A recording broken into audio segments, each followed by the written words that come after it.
Rules প্রতিদিন দুবার করে খাওয়া রাস্তা বা মেরোরের না বা পূজা যাই হোক, যে যা বলে বললো, প্রত্যেকের মত কিন্তু কাজ হয়। যে ফোঁটা করে খাওয়ায় সেও বলে কাজ হয়, যে একটা দানা জলে দিয়ে ঝাঁকিয়ে খাওয়ায় সেও বলে কাজ হয়, এবং যে বলে 8টা 10টা করে গুলি 3বার করে খাওয়াচ্ছে সেও বলে কাজ হয়। কেউ বলে 2টো ডোজ দেওয়ার পর তারপরে আর ওষুধ ব্যবহার না করে কাজ হয়, আবার কেউ বলে 200 শক্তি 1 মাস ধরে খাইয়েছি তাতেও কাজ হয়। কোনটা ঠিক? ব্যাপারটা হচ্ছে এইরকম পদ্ধতির কথা অর্গানাইজে কোনো জায়গায় লেখা নেই, এবং এটা ভুল এবং এতে ক্ষতি হয় সে বুঝতে পারে না। দেখা যাচ্ছে সমলক্ষণে ওষুধ প্রয়োগ হয় না, রোগ ভিত্তিক ওষুধ প্রয়োগ হয়, এবং সেই ওষুধ প্রয়োগের ফলে কিছুটা উপশম হয় মাত্র, এবং অনেক কেসে কিছুই হয় না। নিয়ম হচ্ছে ওষুধটা ঠিক করার পর অনেক সময় কি হয়, দেখা যায় 200 দিয়েছি কাজ হচ্ছে না, 30 দিলে কাজ হয়, হতে পারে। বেশি শক্তি 1000 দেওয়া হয়েছে কাজ হচ্ছে না, 30 দিয়ে কাজ হচ্ছে, হতে পারে, হয়। আবার 30 দিয়ে কাজ হচ্ছে না, 10,000 দিয়ে কাজ হচ্ছে, হতে পারে, হয়, এটাও হয়। কিন্তু আমরা ওষুধ নির্বাচন করার পর, শক্তি নির্বাচন করার পর মাত্রাটা কি, এই প্রশ্ন সবারই, এবং এক একজন এক রকম বলে, এবং সে এগুলো প্রত্যেকের মন করা বিষয়। একজন দেখা যাচ্ছে বাজারে খুব নাম আছে, ডিগ্রি আছে, সেই ডাক্তার বলছে 6 ফোঁটা করে 3বার করে খান, হ্যাঁ, কাজ হয়। রুগী বলছে হ্যাঁ সারে, হ্যাঁ, সারা কাকে বলে, হোমিওপ্যাথি কিওর কাকে বলে সেটা তার জ্ঞান নেই, যার জন্য সে বলে যে সেরেছে। দেখা যাচ্ছে যে একজনের কাশির জন্য গেল, তাকে রিওনেক্স 30 বা ম্যাফাইটিস 200 বা অন্য কিছু প্রতিদিন 1বার করে খাওয়ানো হচ্ছে, সেই কাশিটা তার চাপা পড়ে গেল ওইভাবে দেওয়ার পর দিয়ে, তার যে আমাদের 3টে অ্যাগ্রাভেশনের মধ্যে হোমিওপ্যাথিক বাদে অন্য কোনো অ্যাগ্রাভেশন হচ্ছে, সে দাবি করছে, ডাক্তারও দাবি করছে কাশিটা সেরে গেছে। অন্য প্যাথিতে সেই রোগটা যখন দেখা যাচ্ছে না, কাশিটা নেই, বা জন্মরোগ আছে, মলম দিয়ে সেরে গিয়েছে, আর রোগ নেই, এই দাবি হয়। কিন্তু সেরকমভাবে সারে, কিন্তু অর্গানাইজের নিয়ম অনুযায়ী আমরা একটা ওষুধ মিনিমাম ডোজে দিতে হবে, জল দিয়ে ঝাঁকিয়ে। অ্যাকুট কেসে আমি ঘন ঘন খাওয়াতে পারি, অ্যাকুট কেসে আমি ঘন ঘন খাইয়ে যখন রোগটা কমে গেল তখন বন্ধ করে দেবো। ক্রনিক কেসে মাত্র 2বার বা 3বার দিতে পারে, একদিন বাদে একদিন দিতে পারে, বা পরপর 2 দিন দিতে পারে, দেওয়ার পর অপেক্ষা করা উচিত, এটাই নিয়ম, এটাই সারার পদ্ধতি। বাকি যতগুলো সব ভুল, যদি কেউ নিজেকে হ্যানিম্যান না ভাবে, প্রত্যেকটা ভুল। 5 ফোঁটা দিয়ে খাইয়ে সেরেছে, ওইরকম সেরেছে। হোমিওপ্যাথিক যেটা কিওর সেটা কোনোদিনই হবে না, হতেই পারে না। তার যে হ্যানিম্যান সাহেব বলে যেতেন এইভাবে খাওয়াতে হবে, হ্যাঁ, বিভিন্ন রকম ধারণা বা বিভিন্ন মত খাড়া করে, যেটা অবৈজ্ঞানিক এবং অহোমিওপ্যাথিক পদ্ধতি। সকল সময় পদ্ধতি ওষুধ দিতে হবে। 0 পোটেন্সি যেগুলো 50 সহস্র পদ্ধতি ওষুধগুলো সব থেকে নিরাপদ এবং বিপদহীন। নিরাপদ মানে বিপদহীন। এই পদ্ধতি ওষুধে ব্যবহার করা উচিত। আমাদের যারা এখানে আছে তাদেরকে বলবো বা অনুরোধ করবো যে এই পদ্ধতি ব্যবহার করার কথা, এতে মোটেই অ্যাগ্রাভেশন হয় না, কখনো সফল হয়। এই পদ্ধতির ওষুধ কিভাবে ব্যবহার করা উচিত? একটা দানা 60 ml বা 100 ml জলের মধ্যে দিয়ে 8 বার 10 বার 12 বার ঝাঁকিয়ে তাকে খাওয়াতে হবে। অ্যাকুট কেসে ঘন ঘন খাওয়াতে হবে, মানে 2-4 ঘন্টা বাদে বাদে খাওয়াতে হতে পারে, হ্যাঁ। অনেক কেসে সপ্তাহে 1 দিন, 3 দিনে 1 দিন, মাসে 3 দিনে 1 দিন, প্রতিদিন 1বার, 2 দিন অন্তর 1 দিন অন্তর 1বার। এবার সেটা ডাক্তার বুঝে দেবে। দেখা যাচ্ছে একটা পোটেন্সি ওষুধ দেখা যাচ্ছে 0-3 সোডিয়াম একজনকে দেওয়া হবে, 1বার দেওয়ার পর সে ভালোই আছে, 2বার দেওয়ার পর ভালোই আছে, ওষুধটা ঠিক আছে, সে প্রতিদিন দিই, অসুবিধা নেই। কিন্তু দেখা যাচ্ছে যে কোনো পোটেন্সি হোক 1বার দেওয়ার পর প্রচণ্ড বেড়ে যাচ্ছে, সেখানে আরও বেশি ভাগ করে ফেলতে হবে, মানে আরও বেশি কাপের ব্যবহার করতে হবে। প্রথম কাপটা, দ্বিতীয় কাপ, তৃতীয় কাপ, তারপরেও যদি বেড়ে যায় দিন বাদ দিতে হবে, প্রতিদিনের জায়গায় 1 দিন বাদে, তারপরে বাড়ছে 2 দিন বাদে। ওষুধটা ঠিক করে তাকে ভাবতে হবে, বুঝতে হবে যে ওষুধ আমার শরীরে একদম ঠিক আছে। আবার ওষুধ না ঠিক থাকলে তো বাড়তো না, হোমিওপ্যাথিক অ্যাগ্রাভেশন হতো না। ওটা হোমিওপ্যাথিক অ্যাগ্রাভেশন না, ডিজিজ না মেডিসিনাল অ্যাগ্রাভেশন, তাকে কিন্তু বুঝতে হবে। এইটাই হচ্ছে পদ্ধতি। মাত্রা মানে কতটা খাওয়াবো, কিভাবে খাওয়াবো, ওষুধের শক্তি, এবং ওষুধ ঠিক করার পর মাত্রাটা এই ধরনের হওয়া উচিত। এটাই অর্গাননের নিয়ম, এইভাবেই দেওয়া উচিত। হোমিওপ্যাথি ওষুধগুলো যখন পরীক্ষা করা হয়েছিল তখন কি রোগ সৃষ্টি করা হয়নি। দেখা যাচ্ছে টিউবারকুলিনাম কাউকে খাওয়ানো হয়েছে, টিউবারকুলিনাম খাওয়ানোর পর যে লক্ষণগুলো প্রকাশ পেয়েছে সেগুলো রোগ শুরু হওয়ার আগেই, যান্ত্রিক পরিবর্তন হওয়ার আগেই পরীক্ষা বন্ধ করা হয়েছে। কোনো ওষুধ দিয়ে রোগ তৈরি করা হয়নি। প্রাথমিক প্রথম দিকে যে লক্ষণগুলো, একটা রোগ হওয়ার আগে যে লক্ষণগুলো, যার জন্যে হোমিওপ্যাথি যারা সঠিকভাবে করে তারা এই রোগটা হচ্ছে অনেক আগেই বুঝতে পারে। যেমন মুক্ত বাতাসে থাকতে পছন্দ করছে, লেকের বা হ্রদের হাওয়া খাচ্ছে বা পুকুর পাড়ে বসে হাওয়া খাচ্ছে, ফাঁকা জায়গায় অত শীত কাটতে রোগী অল্পই ঠান্ডা রোগী, টিবি হবে তার। পিঠের দিকে শীত বোধ, শুকনো কাশি, আঠালো কম, টিবি হবে তার, পূর্বাভাস দিচ্ছে। এই যে লক্ষণগুলো ওষুধের মধ্যে আছে, টিউবারকুলের মধ্যে আছে, ওলিয়াম জেগনেসে আছে, যে পিঠের দিকে শীত বোধ করে বিকেলবেলা কাশি এবং আঠালো কম, টিবি হবে তার, পূর্বাভাস। যার জন্যই যান্ত্রিক পরিবর্তন হয়ে গেলে, যান্ত্রিক যখন পরিবর্তন হয়ে যায় পুরোপুরিভাবে যান্ত্রিক তখন কিন্তু হোমিওপ্যাথি ওষুধের কাজের বাইরে চলে যায়। তখন কিন্তু হোমিওপ্যাথি ওষুধ সারাতে পারে না, মানে প্রচন্ড পরিবর্তন হয়ে গিয়েছে, এত যান্ত্রিক ত্রুটি হয়ে গেছে বা কোনো অর্গান কেটে বাদ দিয়ে দিয়েছে, সেসব ক্ষেত্রে কিন্তু হোমিওপ্যাথির অধিকারের মধ্যে পড়ে না। বা দীর্ঘদিন কেউ অ্যালোপ্যাথি বা কোনো ওষুধ খাচ্ছে, সেই ক্ষেত্রে ওই ওষুধ চালু রেখে, এই বইতেই বলছে ওই ওষুধ চালু রেখে চিকিৎসা করতে।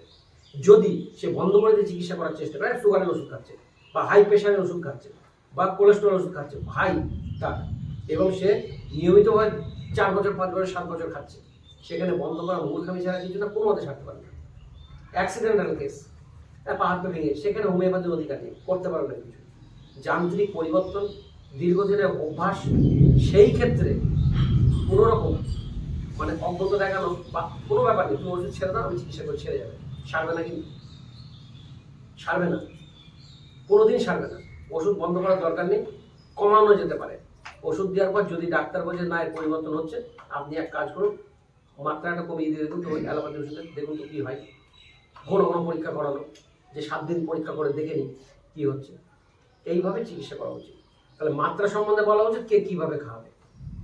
সকল সময় দানা জলে গুলে, যদি কিছু না থাকে, ঝাঁকুনির পদ্ধতি না থাকে, সার্কুলেশন করতে না পারে, হ্যাঁ, তাহলে আধ কাপ জলের মধ্যে বা একটু বেশি কম জলের মধ্যে 2-1টা দানা দিয়ে খাওয়াতে পারে। এক একজন এক রকম মতবাদ, কেউ বলে 2 লিটার জলের মধ্যে গুলে খাওয়াচ্ছে, এটা ভুল। 1 চামচ ওষুধ, 1 চামচ ঝাঁকুনির পর 1 চামচ ওষুধ, সর্বোচ্চ 1 চামচ ওষুধ 7-8 চামচ জলের মধ্যে গুলে 1 চামচ খাবে। 1 চামচ ওষুধ মানে ঝাঁকুনি দেওয়ার পর 1 চামচ মেডিসিন 7-8 কাপ জলের মধ্যে দিয়ে 1 চামচ খাবে। এটাও করতে পারে, বা কিছু কিছু জায়গায় লেখা আছে 2-4 ফোঁটা দিয়ে 1 চামচ খাবে। যদি বেড়ে যায় তাহলে 3-4 কাপে গুলে খাবে, সহজ ভাষায় বলছি। যদি তারপরেও বাড়ছে বলে মনে হয়, প্রতিদিন খালে 1 দিন বাদ দেবে, 2 দিন বাদ দেবে, 3 দিন বাদ দেবে, 1 সপ্তাহ বাদ দেবে। সেন্সিটিভিটি, হ্যাঁ, 1 সপ্তাহ বাদে বাদে খালে সেরে যাবে। আবার বাড়ছে তবু আমি ওইভাবেই খাইয়ে যাচ্ছি, হ্যাঁ, দেখা যাচ্ছে বাতের ব্যথার একটা রোগী, আমি ঠিক করলাম মেরোনিনাম, ঠিক আছে মেরোনিনাম আমি 2 দিই, 1 দিই, 3 দিই, আমি ঠিক করবো, কি দেবো। এই দেওয়ার ক্ষেত্রে বলি, সাধারণত পুরো রোগের ক্ষেত্রে 3 দিয়ে শুরু করা উচিত। যদি আমার বুঝতে অসুবিধা হয় 3, 4, 5, 6, 7, 8 আমরা বলবো। আর যদি দক্ষতা থাকে, যদি সে ভালো বোঝে, না 3 এর পর 6, 6 এর পর 12, 12 এর পর 18, 18 পর 24 ব্যবহার করতে পারে, দ্রুত সেরে যাবে। হ্যাঁ, এটা 1 দিন বাদে বাদে খাওয়ানো যেতে পারে, প্রতিদিন খাওয়ানো যেতে পারে, সপ্তাহে 1 দিন খাওয়ানো যেতে পারে, 4 দিন বাদেও খাওয়ানো যেতে পারে। সেটা রোগীর ক্ষেত্রে, রোগীকে ওষুধ দেওয়ার পর ডাক্তার বুঝবে কদিন বাদে বাদে খাওয়াবে। প্রতিদিন খাওয়াতে বলে, সে রোগী ফোন করে বললো যে ডাক্তারবাবু আমার তো ওষুধ 2 দিন খেলাম, প্রচন্ড বাড়ছে, আপনি তখন 3 কাপে খেতে বলুন, তারপরে বাড়ছে, 1 দিন বাদ দিয়ে খান, তারপরে বাড়ছে, 2 দিন বাদ দিয়ে খান, হ্যাঁ, বাড়ছে না। কেউ বললো 2 দিন বাদ দিয়ে খেলে বাড়ছে, 4 দিন বাদ দিয়ে খান, ওই ওষুধটা 4 দিন বাদে বাদে খান, বাড়ছে না। আপনি বাড়ছে, ওষুধ দিয়ে যাচ্ছেন, আবার ভুল ওষুধ, দেখা যাচ্ছে রোগীটার পুরোপুরি ভুল ওষুধ প্রয়োগ হচ্ছে, দিনের পর দিন, হ্যাঁ, ঝাঁকিয়ে 0% ওষুধ খাওয়ানো হচ্ছে, রোগীটা জটিল এবং কঠিন হয়ে যাবে, সারবেই না। এই যে আন্দাজে দেওয়া বা কিছু 2 ফোঁটা করে খাওয়াতে হবে, 3 ফোঁটা খাওয়াতে হবে, 5 ফোঁটা খাওয়াতে হবে, 10টা দানা একসাথে খাওয়াতে হবে, 15টা দানা একসাথে, বিভিন্ন মত, এবং প্রত্যেকের দাবি সারে। যারা দিচ্ছে তারা কিন্তু প্রত্যেক বলে সারছে, 2 ডোজ একসাথে দিচ্ছে, সারছে, বলে সারছে। এই তো রুগী বলবে, হ্যাঁ ডাক্তার আমার তো ওই ব্যথা ছিল কমে গিয়েছে, পেছনে জ্বালা ছিল কমে গিয়েছে, হ্যাঁ বলছে, কিন্তু তার অন্য কোনো সমস্যা তৈরি অবশ্যই হচ্ছে। এটা আমার কথা নয়, অর্গানের কথা, এবং সেই রুগীটা জটিল হচ্ছে। আমরা এসব করবো না। দেখা যাচ্ছে একটা কাশি রুগী, 18 চ্যাটচেটে কফ, সুতোর মতো লম্বায় ঝুলছে, ভোরবেলা বৃদ্ধি হচ্ছে, আমি তাকে কেলিবাইক্রম দিলাম, লক্ষণ আছে কেলিবাইক্রম, শিক্ষাত কেলিবাইক্রম দেওয়ার পর রুগীটা সেরে গেল। ওই রুগীটাকে দেখা যাচ্ছে অন্য কেউ হাইড্রাস্টিস দিল, 18 কফ, কোষ্টিকাম দিল, কেলিকার্প দিল, বা কেলিবাইক্রম সব দিয়ে দিল, সেই রুগীটার কফ বন্ধ হয়ে গিয়ে তার অন্য কোনো সমস্যা দেখা দেবে, দেবেই, হয়তো শ্বাসকষ্ট নয়তো অন্য। আর যখন সে সূক্ষ্ম মাত্রায় কম্পোনেন্সির ওষুধ বুঝে বুঝে ব্যবহার করে, দেখা যাচ্ছে আপনি মেডোলিনাম 200, টিউবারকুলিনাম 1000, বা যাই দেন 2টো পুড়িয়ে দিলেন, ওষুধ কৃত্রিম শক্তি, সে আস্তে আস্তে নষ্ট হয়ে যাবে। আপনি তো অপেক্ষা করেন, ধীর হতে পারে, আপনার চিকিৎসা ধীর হতে পারে, কিন্তু নষ্ট মানে তার কোনো ক্ষতি হবে না। তাহলে মাত্রা সম্বন্ধে বোঝা গেল। যদি আমরা সপ্তমী পদ্ধতি ওষুধ ব্যবহার করি, ঘন ঘন ব্যবহার করতে পারি, জলের মধ্যে দিয়ে অ্যাকুট কেসে, একজন রাস্টক্সের জ্বর 30 দিচ্ছি, আমি ঘন ঘন খাচ্ছি, ক্যামোইলার জ্বর 30 দিচ্ছি, বা 200 দিচ্ছি, সিনার জ্বর 200 দিচ্ছি, একটা হঠাৎ করে আঘাত লেগে ব্যথা, আর্নিকা দিচ্ছি 200, ঘন ঘন 3-4 ঘন্টা বাদে বাদে আমি খাওয়ালাম, খাওয়ানোর পর যে ব্যথা কমে গেল বন্ধ করে দিলাম, আর দরকার নেই। এইবার একটা বিষয় হচ্ছে যে আমি দিচ্ছি, ওইভাবে দিচ্ছি, দিয়ে কমে গিয়ে আমার বাচ্চা থেকে সরাসরি সাইডের বিষয়টা আলাদা বিষয়। আমার যদি আর্নিকার লক্ষণটা থেকেই থাকে, আমি তারপরে উচ্চ শক্তি ব্যবহার করবো কিছুদিন বাদে, নির্দিষ্ট টাইম বাদে। আমি বুঝে নেবো যে ওষুধের কাজ শেষ, ওষুধের কাজ শেষ হয়েছে, তাহলে সেই রুগীটার কোনো ক্ষতি হওয়ার সম্ভাবনা নেই, এবং রুগী কোনো জটিলতা আসবে না, রুগীটা সেরে যাবে। একটা লক্ষণের ওষুধ দেওয়া মহাভুল কাজ। একটা লক্ষণ, হ্যাঁ হতে পারে সেটা বিশেষ লক্ষণ, একদম যদি বিশেষ লক্ষণ হয়, এই ওষুধটা ছাড়া আর কোনো ওষুধের মধ্যে নেই, তাহলে অবশ্যই ঠিক আছে, বাকি লক্ষণগুলো অবশ্যই মিলবে। হ্যাঁ, বাকি লক্ষণও অবশ্যই মিলবে। তাহলে ওষুধ কিন্তু শততমের পদ্ধতি ওষুধ অ্যাকুট কেসে আমরা ঘন ঘন দিলেও, অনেক কেসে আমরা 1 দিন বাদে 2 দিন বা 3 দিন সর্বোচ্চ ঝাঁকিয়ে ব্যবহার করি। দেখবেন প্রত্যেকটা বড় বড় লেখকের বইতে লেখা আছে পরিবর্তন শক্তিতে ওষুধ দেওয়া হচ্ছে 3 ডোজ। 3 ডোজ, ডোজ মানে যখন থেকে কাজ শুরু হয় তাকে ডোজ বলে, 1 ডোজ হয়ে গেল। তাহলে তারা বলছে পরিবর্তন নীতিতে 3 বার দেওয়া হয়েছিল, দিয়ে কেন্দ্রের মতো ডাক্তার বলছে, দিয়ে আর কোনো ওষুধ দিতে হয়নি, 2.5 মাস বাদে আবার দ্বিতীয় ওষুধ, অন্য কোনো ওষুধ সরার ব্যাপারে বা সেই ওষুধের উচ্চ শক্তি ব্যবহার করতে বলেছে। আর 0 পদ্ধতির ওষুধগুলো, যে 50-70 পদ্ধতির ওষুধগুলো ঘন ঘন খাইয়ে, এই ওষুধের কি আবার দেখা যাচ্ছে রোগটা যখন দেখা দেবে, তখন আবার আমি উচ্চ শক্তিতে যাব।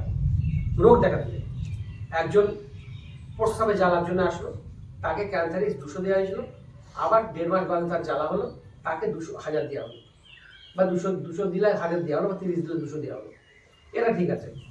আবার যখন হচ্ছে, কিন্তু শততম ওই 50 পদ্ধতি ওষুধে ওষুধ দিচ্ছি, ব্যথা কমে যাচ্ছে, ওষুধ দিয়ে যাচ্ছি 1, 2, 3, 4 করতে করতে বাড়তে, আর বললাম যখন বাড়বে, মেডিসিনাল অ্যাগ্রাভেশন ও হোমিওপ্যাথিক অ্যাগ্রাভেশন হবে, তখন 2 দিন 3 দিন 4 দিন 5 দিন 7 দিন বাদে দিতে পারি। হ্যাঁ, ডেলি দিতে পারি। আমি যদি ডেলি ওষুধটা নিচ্ছে বলি, তার জীবনের শক্তি নিয়ে নিচ্ছে, আর সকল সময় পরিবর্তন শক্তিতে ওষুধ দেওয়ার কারণ হচ্ছে একই শক্তি বারবার জীবনের শক্তি নেয় না, এটা হ্যানিম্যানের কথা। কারণ আপনি যদি ফোঁটা করে ফসফরাস, মুখে রক্ত হচ্ছে, ফসফরাস 5 ফোঁটা করে 4 বার করে খাচ্ছেন, একই শক্তি খাচ্ছেন, ওর জীবনের শক্তি কোনোদিন নেবে না, নিতেই পারে না। এরা তো পরীক্ষিত সত্য, জীবনের শক্তি নেবে না। আপনাকে সবসময় পরিবর্তন শক্তিতে ওষুধ ব্যবহার করতে হবে, নাই তো কিন্তু জীবনী শক্তি ওষুধ নেবে না। এইবার যখন সেরে গেল, রুগীটা ভালোই আছে, বৃদ্ধি লক্ষণ দেখা দেবে, বৃদ্ধি লক্ষণ যেই দেখা দিল, আপনি ওষুধ বন্ধ করে দেবেন, তখন ওষুধ বন্ধ করলেন। 50 পদ্ধতি ওষুধ বন্ধ হয়ে গেল, হয়ে গিয়ে কিছুদিন দেখার পর আর ওষুধ দিলেন না, দিয়ে বন্ধ করে দেন, আস্তে আস্তে ওটা সেরে গেল, আপনি ছেড়ে দিলেন রুগীকে, তাকে বলে দিলেন তুমি কিছুদিনের মধ্যে দেখো, 2-1 মাস দেখো, যদি অসুবিধা একটু দেখাবো, দেখা 2 মাস ধরে ফের দেখা দিল, তখনই ওই ওষুধের 1 শক্তি বাড়িয়ে দিয়ে 2 থেকে 3 দিন দিলেই রোগ নিশ্চিন্ন হয়ে যাবে। এটাই অর্গান, 2 থেকে 3 দিন ওই ওষুধটা দিলে ওই রোগটা নিশ্চিন্ন হয়ে যাবে। এইবার একটা বিষয় আছে, বিষয়টা হচ্ছে একই ওষুধ যদি নির্বাচিত হয়, একই লক্ষণ যদি থাকে তবেই হবে। এবার দেখা যাচ্ছে আপনি একটা চর্মরোগের ক্ষেত্রে সালফার ব্যবহার করছেন, 1 2 3 4 করতে করতে 12 পর্যন্ত গেলেন, কি 18 পর্যন্ত গেলেন, রোগটা সেরে গেল, সেরে গিয়ে আবার দেখা দিল। এবার আপনি সালফার 12 পর 13 দিলেন, আর সারছে না। তখন 2 দিন 3 দিন দেওয়ার পর সারছে, তার মানে এটা কি? তার মানে ওর শরীরে অন্য কোনো দোষ কাজ করছে, সোডা এত প্রাধান্য বেশি আছে যে সালফারের ক্ষমতার বাইরে আছে। তখন ওকে সরি নাম দিন, 1 থেকে শুরু করুন, দেখবেন সেরে যাবে। ঠিক একই নিয়মে সরি নাম দিতে সেরে যাওয়ার পর যখন একটু বৃদ্ধি লক্ষণ দেখা দিল, আবার বাড়ছে, বা আপনি মনে হয় সেরে গিয়েছে, আর দরকার নেই, সব পরিষ্কার করছেন, আপনি তাকে ছেড়ে দিন, দিয়ে 2-1 মাস 3 মাস অপেক্ষা করতে বলুন, দেখুন সে বলুক তার বেরোচ্ছে কিনা, আবার রোগ লক্ষণ হবে, তাহলে তারপরে সত্যি 2-1 বার দিলেই রোগ নিশ্চিন্ন হয়ে যাবে, নিশ্চিন্ন হয়ে যাবে। এইটাই পদ্ধতি, এটাই নিয়ম, এইভাবে করতে হবে। আন্দাজে ওই 200 দিলাম, 300 দিলাম, 500 দিলাম এ করলে হবে না। আর দিনের পর দিন একজনকে ওষুধ খাইয়ে যাচ্ছে আন্দাজের উপরে, বাড়ছে ঠিকই আছে, অ্যাগ্রাভেশন হোমিওপ্যাথি হয়। আবার বলি, অ্যাগ্রাভেশন ছাড়া কিন্তু কোনো রোগী সারে না, সামান্য অ্যাগ্রাভেশন কিন্তু হবে। আবার 50-70 পদ্ধতি ওষুধে যখন প্রবল অ্যাগ্রাভেশন দেখা দেবে, প্রবল অ্যাগ্রাভেশন মানে ওষুধ খাওয়ালে অ্যাগ্রাভেশন, তখন শুকিয়ে চিকিৎসা করতে হবে, শুকে, গন্ধ শুকে। আমি চিকিৎসা একটা করেছি, সেরেছে। সেটা হচ্ছে মূল ওষুধ যেটা, তার একটা দানা আপনি 5 ml বা 10 ml শিশির মধ্যে, 15 ml শিশির, 10 ml শিশির মধ্যে একটা দানা দিলেন, দিয়ে 2-4 ফোঁটা জল দিলেন, যেই গলে গেল স্পিড দিলেন, স্পিড একদম গলা পর্যন্ত দিলেন না, হাফের কাছাকাছি বা একটু বেশি দিলেন, যেন ঝাঁকুনিটা হয়। এবার দেওয়ার পর 10 বার, জলটা দেওয়ার কারণ হচ্ছে বড়িটা গুলে যাবে, যে দানাটা দিয়েছেন জলে গুলে গেল। দেওয়ার পর আপনি পুরো স্পিড দিয়ে দিলেন, হাফ শিশির একটু বেশি, দেওয়ার পর 10 বার ঝাঁকি দিয়ে সে 2 থেকে 3 সেকেন্ড গন্ধ শুকবে, শুকে রেখে দিল। একই পদ্ধতি, প্রতিদিন শুকলে যদি বেড়ে যায়, 2 দিন 3 দিন বাদে বাদে সে শুকবে, 2 দিন 3 দিন বাদে বাদে শুকবে, 1 সপ্তাহ একবার করে শুকবে, রোগ সেরে যাবে। 2 থেকে 3 সেকেন্ড, সে যদি লস্যি টানার মতো শুকেই যায়, তাহলে কিন্তু বিপদের কারণ হবে। তাকে 3 সেকেন্ড সম্বন্ধে জ্ঞান থাকার দরকার, তাকে বুঝাতে হবে 3 সেকেন্ড মানে বোঝো তো কি হয়ে গেল, এইটুকু টাইম তুমি করে টেনেই যাচ্ছ, তাহলে কিন্তু ক্ষতি হবে। হ্যাঁ, গন্ধ নিয়ে রোগ সারাবে, এই 0 পটেন্সি ওষুধে বা সতর্ক পদ্ধতির ওষুধেও হবে। 0 পটেন্সি ওষুধে যারা ওভার সেন্সিটিভ রোগী, যার অ্যালার্জিটিক পেশেন্ট প্রচন্ড বাড়ছে, সেখানে গন্ধ শুকিয়ে আপনি সারাতে পারেন, সারবে। আমি নিজে পরীক্ষিত সঙ্গে আমার সর্বসারী সারবে। তাকে ওই গন্ধটা এই পদ্ধতির ওষুধে যেমন সাথে সাথে প্রতিদিন খাচ্ছি বাড়ছে, একদিন জলে দিয়ে 3-4 কাপে দিয়েও বাড়ছে, তখন 2 দিন 3 দিন বাদে বাদে 3-4 কাপে করে খাক। হ্যাঁ, একদিন বাদে খেলেও বাড়ছে, 2 দিন বাদে করুন, 3 দিন বাদে করুন, সপ্তাহে একদিন করুন।